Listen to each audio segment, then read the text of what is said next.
Imagine standing at the center of the Shibuya Crossing in Tokyo, surrounded by a sea of humanity. The air vibrates with the sound of thousands of footsteps, a rhythmic pulse that never truly stops.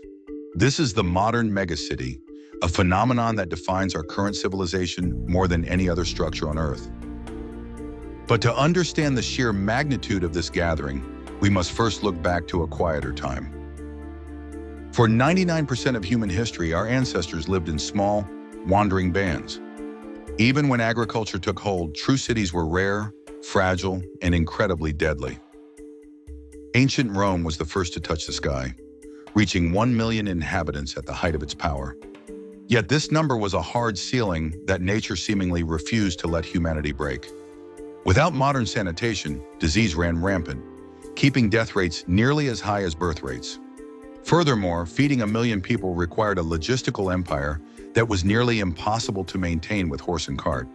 For nearly 2,000 years after Rome fell, no city on Earth could sustain such a massive population. This stagnation finally broke with the arrival of the Industrial Revolution in the 19th century. Steam engines and railways replaced the horse, allowing food to travel from distant farms to hungry urban centers. Simultaneously, a hidden network of sewers and fresh water pipes began to conquer the ancient enemy of cholera. These innovations laid the groundwork, but the city could still only grow outward, not upward. The invention of the safety elevator and the mass production of steel changed the skyline forever.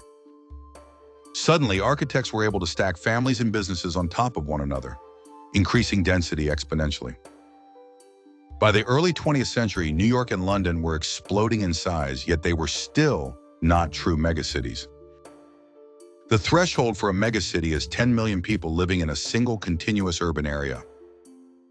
This barrier was finally shattered in the 1950s, not in the West, but in the East. Post-war Tokyo rose from the ashes to become the first urban organism to house over 10 million souls. This milestone triggered a global shift that rippled across continents and decades.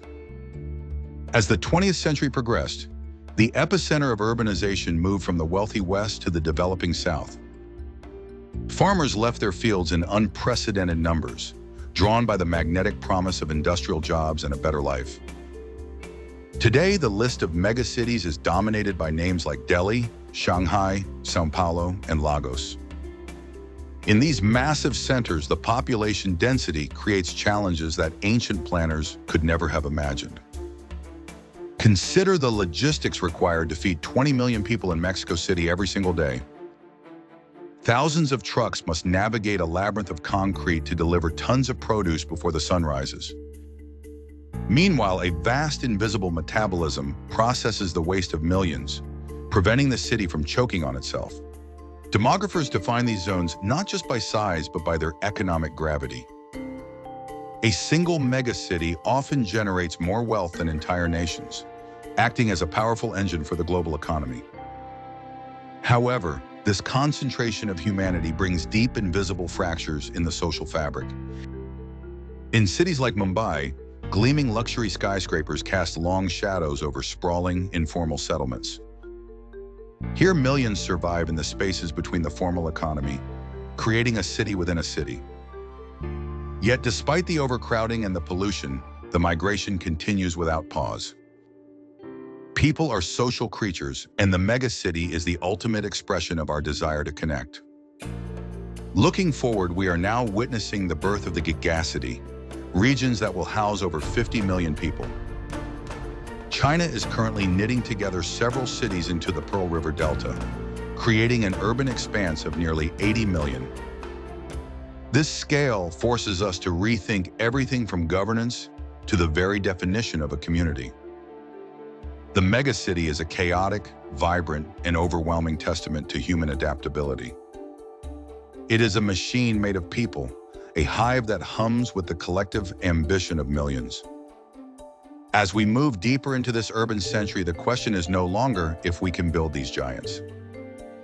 The question is how we will live within them, maintaining our humanity in the midst of the crowd.